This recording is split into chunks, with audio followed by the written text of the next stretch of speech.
अस्सलाम वालेकुम दोस्तों, मेरा नाम है मोहम्मद अदील। आज एक ऐसी वीडियोस आप लोगों के सामने लेके आया हूं कि ईरान की, जिसने एक बड़े ही मौके के ऊपर अपना एक ड्रोन को लॉन्च किया और उसकी वीडियोस को लोगों तक पहुंचाया है, दिखाया है। और इजराइल को जब दिखाया है ना उसने वीडियोस को, तो इजराइल भी एक बार कांपना शुरू हो गया। मतलब कि इस ड्रोन के अंदर एक ऐसे बम फिट है जहां जब वो फायर करता है तो वो 1000 किलोमीटर तक दूर जाता है, और अगर वो आने वाला कोई भी फायर हो तो वो उसको रोक सकता है वो ड्रोन। मतलब कि उसके ऊपर अगर कोई फायर होता है तो वहां पे वो उसकी ढाल बन जाएगा और उसको रोक लेगा वहां पे। वीडियोस को पूरा देखिएगा। चलते हैं वीडियोस की तरफ, वीडियो को शुरू करते हैं। पहले तो मैं आपको बताता चलूं, मेरा नाम है मोहम्मद अदील। चैनल को सब्सक्राइब कर लीजिएगा, इसके ऊपर आपको बहुत सारी वीडियोस और बहुत सारे इंफॉर्मेशन मिलती है। तो चलते हैं वीडियो पे। ईरान ने अपनी ताकत दिखाई है। ईरान ने एक अपना नया ड्रोन, वो भी एडवांस ड्रोन दिखाया है, जो ड्रोन अब एयर डिफेंस सिस्टम की तरह काम करेगा।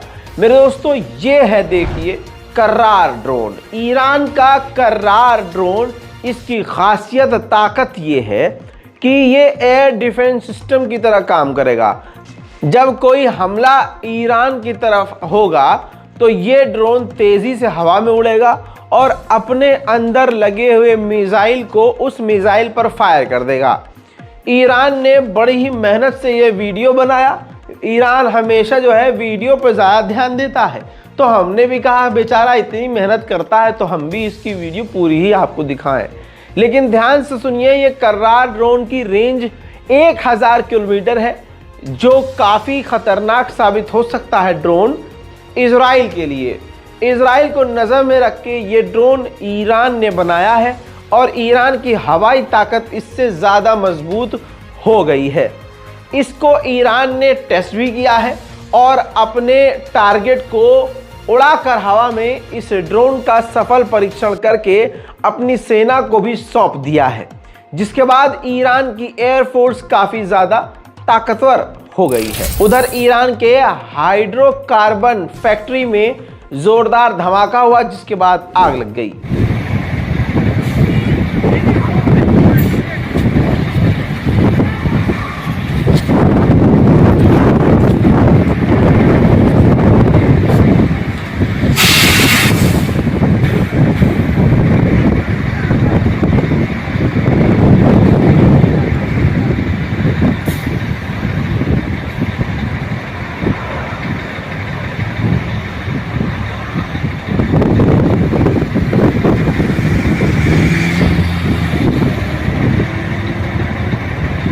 उधर ईरान के सेंट्रल बैंक के गवर्नर ओमान पहुंच गए हैं।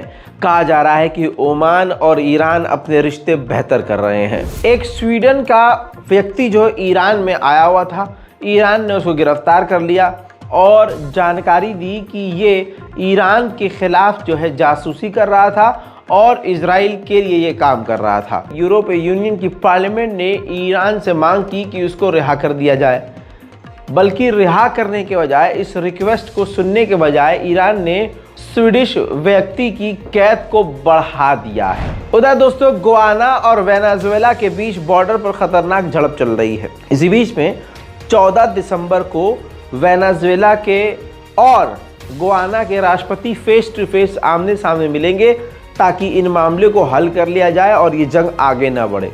लेकिन वेनेजुएला के प्रेसिडेंट ने पहले ही कह दिया है कि गुआना जिस इलाके को अपना बता रहा है वो इलाका हमारा है। अब 14 दिसंबर को क्या होगा वो तो अब वक्त बताएगा।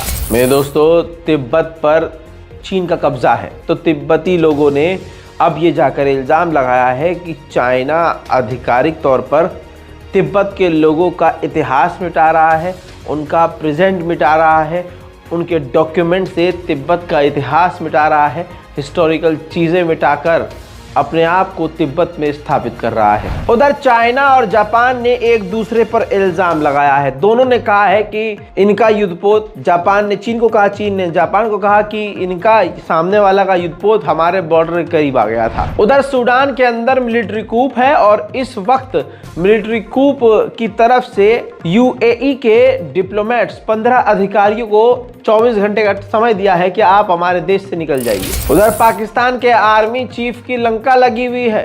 दस्त लग गए हैं पाकिस्तान की आर्मी चीफ को। इमरान खान अगर होता तो कम से कम ये काम ना होता। सुन लीजिए, इमरान खान की बात एक तरफ रख के अब ये सुनिए, अमेरिका पहुंचने वाले हैं पाकिस्तान के सेनापति और मांगेंगे अमेरिका से टीटीपी के खिलाफ मदद। ये पाकिस्तान की सेना का हाल हो गया है। कम से कम जिस इंसान को जेल में डाला है, जिसका नाम है इमरान खान, उसके अंदर यह औकात थी कि अपने रहते हुए उसने अमेरिका को कहा था उसके ही मुंह पर कि एब्सोल्युटली नॉट। और अब ये जो सरकार बनी है, ये कितनी हिजड़ी सरकार है कि उसके सेनापति, जो पाकिस्तान की आर्मी अपने आप को सबसे मजबूत बताती है, पूरी लंका लगी पड़ी है, मुंह से पिछवाड़े से दस्त निकल रहे हैं, टीटीपी के खिलाफ अमेरिका से मदद मांगने पहुंचेंगे। पाकिस्तान के मौलाना फजलुर रहमान ने साफ कहा है हमारी इस सरकार पर प्रेशर है, मतलब हर तरफ से हमारे पैसों पर, हमारी कमाई पर फाइनेंशियली दबाव बनाया जा रहा है, हमें कमज़ोर करके ये दबाव बनाया जा रहा है कि हम इजराइल को मान्यता दे दें। और इमरान खान के वक्त भी यही कोशिश की जा रही थी और इन्होंने इमरान खान पर इल्ज़ाम ये लगाया कि इमरान खान तो इजराइल को मान्यता देने वाले थे।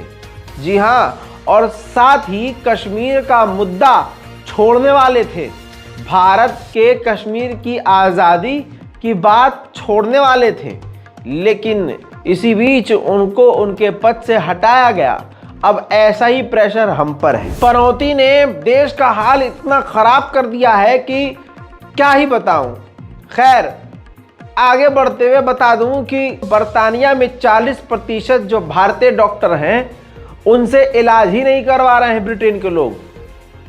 भारतीय लोगों से वो नफरत कर रहे हैं, भेदभाव का शिकार भारतीय डॉक्टर हो रहे हैं। दैनिक भास्कर की ये रिपोर्ट आपकी स्क्रीन पर है। हवा में बात रजाग्राफी करता नहीं है, टाइटल पढ़ लीजिए। ब्रिटेन में भारतीय डॉक्टरों से इलाज नहीं करा रहे मरीज, 40% डॉक्टर नस्लवाद का शिकार, शिकायत किए जाने पर नौकरी जाने का खतरा। समझ रहे हैं, अगर डॉक्टरों की शिकायत कर दी किसी मरीज ने तो डॉक्टर की ही नौकरी चली जाएगी। इस तरह से बर्तानिया में अब हमारे भारतीय डॉक्टर पूरी तरह से नस्लवाद भेदभाव का शिकार हो रहे हैं। वैसे ही भारत को अमेरिका और कनाडा ने फंसा दिया, ये इल्ज़ाम लगाकर कि खालिस्तानी लोगों को हमारे देश में इसने मारा है, भारत ने मारा है। इसका पूरा भरपूर फ़ायदा पाकिस्तान ने उठाया और पाकिस्तान ने भी भारत पर इल्ज़ाम लगाया कि भारत ने एक लिस्ट अमेरिका भेजी थी कि हमें पाकिस्तान में इन इन इलाकों में इन इन लोगों का कत्ल करना है। अमेरिका ने इस पर कुछ नहीं बताया, लेकिन तुरंत पाकिस्तान के इस बयान पर भारतीय विदेश मंत्रालय के द्वारा साफ साफ कहा गया कि पाकिस्तान ये कोरा झूठ बोल रहा है भारत का नाम खराब करने के लिए। अर्जेंटीना का नया राष्ट्रपति बना है। जी हाँ, ये वही राष्ट्रपति है जिसने राष्ट्रपति पद चुनाव जीतने के बाद जैविज्म जो है एक्सेप्ट कर लिया था। जब ये शपथ लेने लगा, शपथ पद का वक्त आया, तो आपको बता दूं कि यूक्रेन के राष्ट्रपति ज़ेलेंस्की खुद वहां पहुंच गए थे।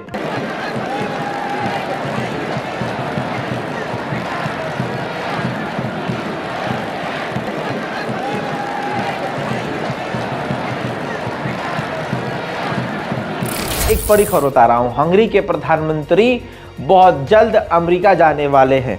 विपक्ष की पार्टी से वो मुलाकात करेंगे और इसके बाद वो दबाव बनाएंगे अमेरिका पर कि किसी भी हाल में अब यूक्रेन को फंड करना और सपोर्ट करना बंद कर दे। उधर ज़ेलेंस्की के बल्ले बल्ले हो गए हैं। ज़ेलेंस्की को बाइडेन ने व्हाइट हाउस में इनवाइट कर दिया है। उधर व्लादिमीर पुतिन ने जोरदार तमाचा यूक्रेन के मुंह पर रखते हुए कहा कि रूस की डिफेंस इंडस्ट्रीज बढ़ रही हैं, हमारी ताकत बढ़ रही है, वहीं यूक्रेन के पास न पैसा है न हथियार है। Грамотнее и грамотнее, это очевидно. Промышленность набирает обороты. В разы больше начали производить. Знают, что еще не все хватает, но у них иссякает, у них нет собственной базы. Когда нет собственной базы, ни идеологии нет собственной, ни промышленности собственной, ни денег нет собственной, ничего нет собственного. Тогда нет будущего. А у нас есть. С праздником. इंटरनेशनल प्राइम टाइम रिपोर्ट में आज और अभी के लिए इतना ही। देखा होगा कि ईरान ने किस तरह से अपना जो है वो ड्रोन वो लॉन्च किया है और ड्रोन की वीडियोस भी दिखाई है। मतलब बड़ा ख़तरनाक ड्रोन लग रहा है देखते हुए हमें समझ आ जाती है कि ड्रोन की मतलब मिशन क्या है, ड्रोन काम किस तरह से करेगा, और ये सारा कुछ आपने वीडियोस के अंदर देखा होगा। और इस चीज़ से इजराइल के ऊपर बहुत भारी मतलब कि फ़र्क पड़ने वाला है, बहुत भारी। और वो एक बार सोचेगा ज़रूर कि अपने दिफा के लिए ईरान बिल्कुल तैयार खड़ा है। और जब वो इस तरह की वीडियोस दिखाएगा ना, तो वो इस फ़लस्तीन के साथ खड़ा भी हो सकता है। अगर वो खड़ा हो जाता है ना, तो इजराइल पैर भगा के, अगर वो फ़लस्तीन के साथ खड़ा हो जाता है ना, तो इजराइल जो है ना वो वहाँ से पीछे होना शुरू हो जाएगा। लेकिन वो यहूदी है, उनके लिए दुआ ज़रूर करें। फ़लस्तीन में जो शहीद हो रहे हैं, बच्चे हो रहे हैं, माएँ हो रही हैं, बहनें हो रही हैं, उनके लिए ज़रूर दुआ करें। हस्बुनल्लाह व निअमल वकील। अल्लाह ताला की ज़ात उन पे अपना करम फरमाएं। अपनी हर नमाज में हर जगह उनके लिए दुआ करें, क्योंकि वो बच्चे जो माएँ मर रही हैं ना वहाँ पे, आप सोच नहीं सकते, आप सोच भी नहीं सकते वो उनके साथ क्या हालत हो रही है। अल्लाह ताला की ज़ात उन पे अपना करम फरमाए और आप लोगों को भी हिफ्ज़ व ईमान में रखे। मेरे लिए भी दुआ कीजिएगा और अपने लिए भी दुआ किया करें। तब तक इजाज़त दें। अल्लाह हाफ़िज़।